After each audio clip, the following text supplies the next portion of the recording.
adillah pada kami.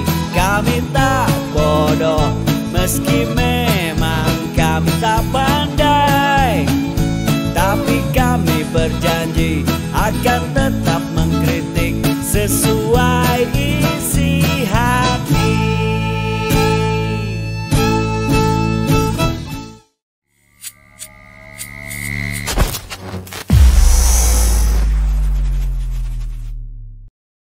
Ya, bismillahirrahmanirrahim.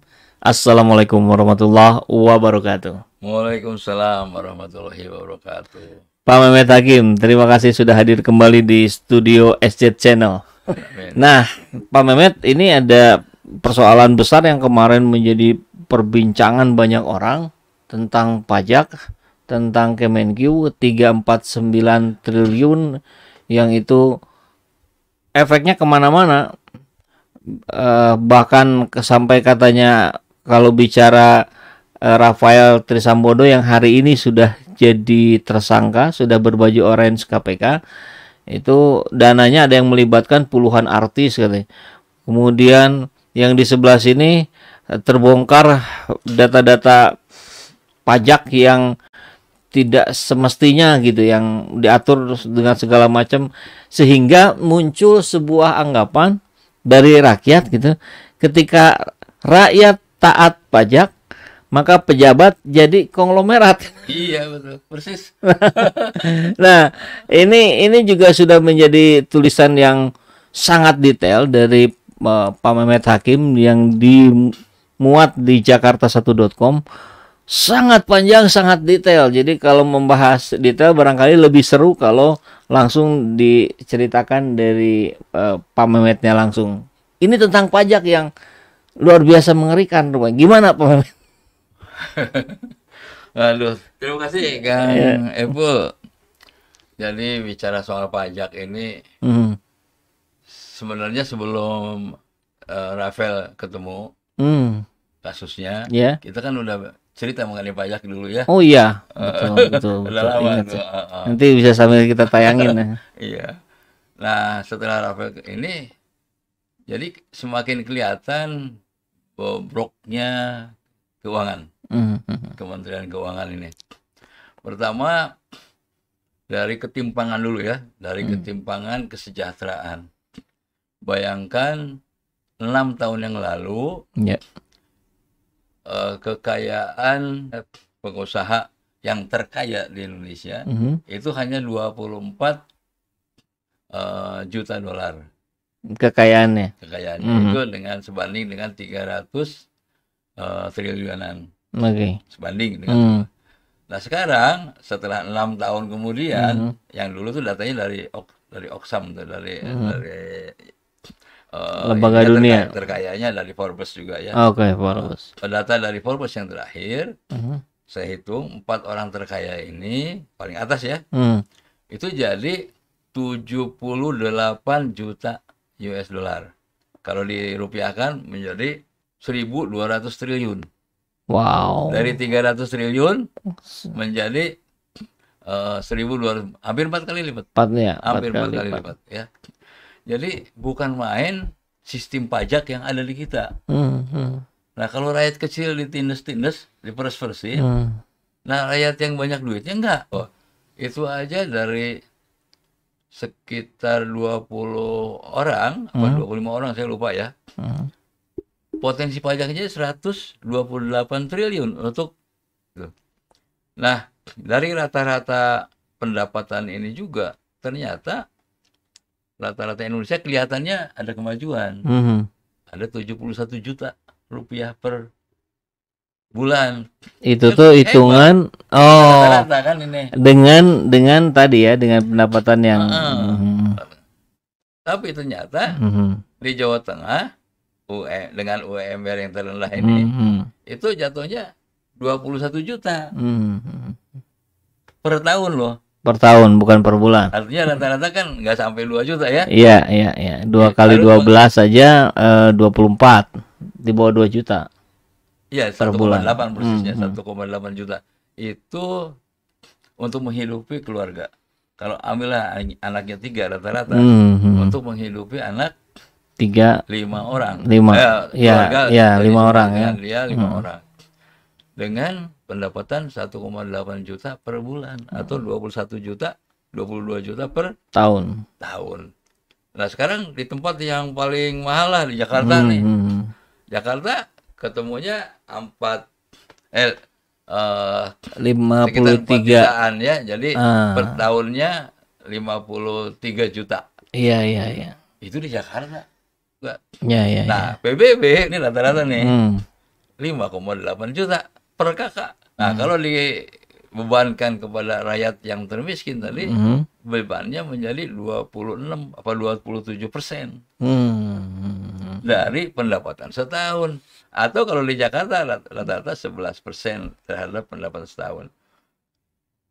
Nah, rakyat kecil umumnya taat pajak. Ya. Tapi yang besar-besar ini, terutama pengusaha, pasti itu negosiasi lah dan sebagainya. Jadi kalau untuk mendapatkan pajak sebesar sekarang 1,8 1.800 juta, 1.800 triliun, sebenarnya udahlah 99% rakyat Indonesia nggak usah diikut sertakan. Mereka aja. Yang 1% aja yang orang-orang kaya tuh. Termasuk ada orang pribuminya ada. Ada ya. Sandiaga Uno barangkali ya. Beberapa orang lah, termasuk Sandiaga, Khairul Tanjung sebagainya. Iya. Oke, kan kalau kita dengar dari cara kerjanya Rafael Trisambodo itu kan katanya dia bikin perusahaan konsultan pajak atas nama istrinya. Kemudian ketika bertemu dengan objek pajak yang ya barangkali dikatakan cukup besar dan bermasalah, dan diarahkan silakan konsultasi ke perusahaan itu. Nah, di situ pun setelah konsultasi kan gambarannya sudah mudah kita tangkap. Nah, dia dari kewajiban misalkan harusnya 10 miliar, jadinya bisa dinegosiasi sampai 3 miliar misalkan, tapi nanti sisanya ada uang yang dibagi-bagi kan. Iya.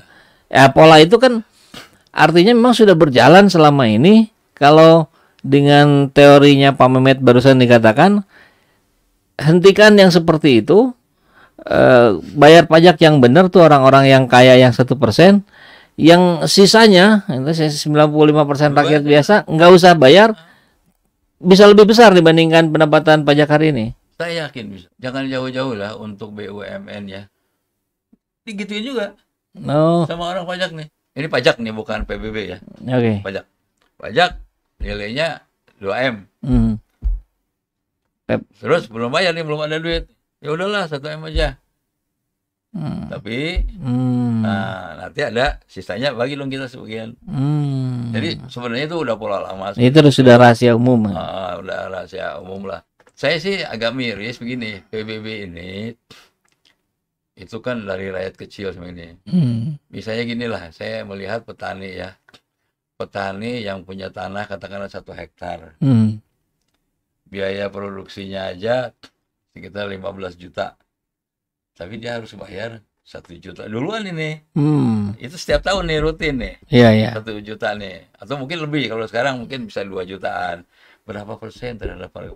Nah, belum lagi setiap dia beli benih misalnya, kena pajak. Beli pupuk, kena pajak. Kemudian mau ngirim barangnya ke pasar, bensinnya kena pajak. Mobilnya kena pajak. Semua. Iya, semua. Jadi hidup kita nih udah penuh oleh pajak. Ya, Mbok, pemerintah itu jangan tegel-tegel amat sih. Udah kemarin dari tahun kemarin 22 ke 23 itu berapa naiknya coba? 35%. Kenaikan pajak. Kenaikan PBB. Oh, tapi di satu pihak, misalnya nih pendapatan yang bukan dari pajak diturunin. Ada apa sih? Ya. Kemudian pendapatan dari minerba berkurang. Ada apa sih? Dan nggak tanggung-tanggung kan, itu gede nilai. Iya. Jadi ada di dalam anggaran itu item-item kecil yang kelihatannya agak disembunyikan gitu. Ya. Ini pintar-pintar orang keuangan nih. Oke. Saya bukan nuduh, tapi ini faktanya begitu, bisa dilihat sendiri sih. Iya.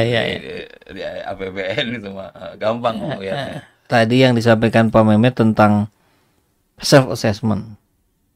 Itu kan kalau orang pribadi Pak ya, self assessment. Kalau badan, perusahaan kan itu sama ya, self assessment. Nah, jadi pertanyaan saya, apa sih menurut Pak Mehmet pertimbangan dari pemerintah kok pakai self assessment gitu? Kan dampaknya tadi tuh orang jadi bingung mau jujur gimana, mau enggak gimana gitu. Ya bagus kalau menurut saya pemerintah percaya bahwa orang Indonesia pada jujur. Itu satu ya positifnya ya. Nah, negatifnya dan orang-orang ini pengusaha itu beda sama orang pegawai. Kalau pegawai biasanya takut. Ada ketakutan yang berlebih, misalnya melaporkan nggak benar dan sebagainya. Kalau pengusaha memang kerjanya. Bagaimana kalau bisa menghindar? Kalau perlu jangan bayar pajak. Dan itu bukan hanya pajak loh. Kita lihat para bupati, wakilnya, gubernurnya, terus kepala-kepala dinas, walaupun tidak semua, mereka ikut. Nah, dari anggaran 3.000 persisnya 2.500 triliun. Yang masuk ke pengusaha yang 50 besar ini banyak. Mereka udah kapling-kapling tuh, oh ini jatah saya gitu ya. Dan karena si bupatinya, gubernurnya utang budi, ya mau beli Mas. Jadi itulah hasil orang-orang kecil tadi. Iya. Nah, jadi mungkin nggak dirubah menjadi tidak self assessment, maksud saya begitu tadi Pak. Bisa aja semua cara itu ada plus ada minusnya. Yang ini udah bagus, tapi bagaimana untuk menutup lubang-lubang. Jadi tidak seluruhnya self assessment, tapi mungkin dibantu untuk orang-orang tertentu. Nah, ini tetangga perannya cukup tinggi. Misalnya saya pegawai lah gitu kan ya. Saya pegawai golongan 3. Tapi punya segala macam. Kalau orang pajak nggak tahu. Tapi tetangga tahu. Tahu ya. RT RW tahu. Bisa dilaporkan itu ya. Ya, kan tidak dilaporkan ada petugasnya datang, kenapa sih ini gini. Ya.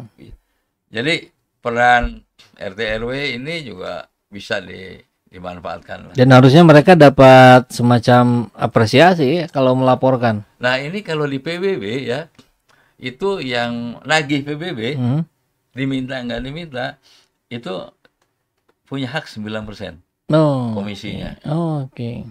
Jadi kalau RT RW ini ya bagilah dari situ. Kenapa enggak? Tapi kalau itu pun nggak dikerjakan, dari tambang aja udahlah. Nah, itu dia. Udah kenyang.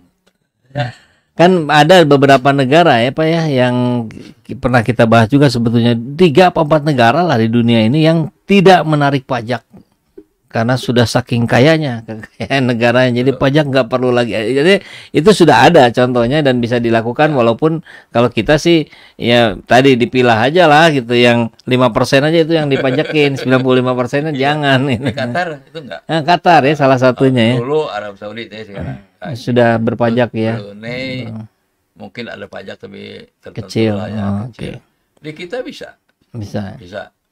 Nah, persoalan yang menjadi sorotan rakyat hari ini kan, ini orang-orang ini yang ada di Kemenq, mungkin juga sebetulnya ini representasi juga dari seluruh kementerian yang ada. Karena kita tahu juga persoalan bukan hanya di Kemenq, orang korupsi juga bukan hanya di situ. Nah, ini masalah besar nih, sistemik. Pak Mahfud bilang ini lingkaran setan gitu kan, malaikat masuk situ jadi setan gitu. Jadi ngurainya gimana Pak Mehmet? Kan tadi misalkan ya kita nih mau nih pajak nanti diatur begini, ini sistem dirubah, tapi kan sistem-sistem yang lain masih iblis dan setan gitu. Ya, jadi ini makanya bukan hanya melulu di Kemenkeu, tapi ini hampir semua.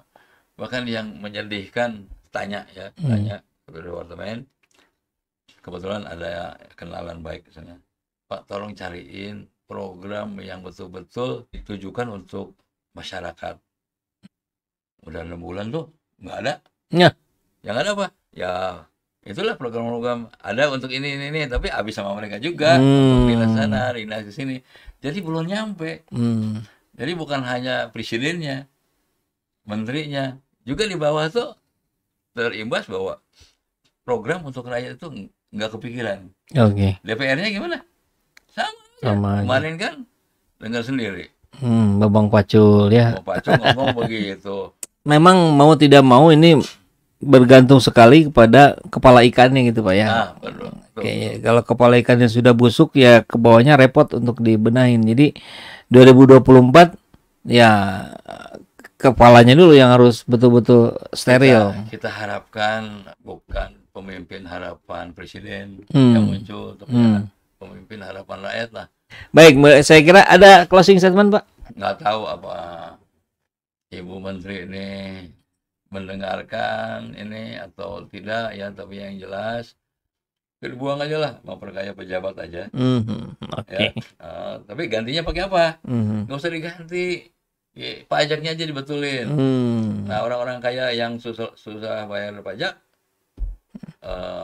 diintensifkan. Kalau perlu tunjuk seseorang atau seorang badan yang mampu menagih. Baik, ini tidak lepas juga dari bentuk sayangnya kita terhadap negeri ini, masa depan negeri ini yang harus.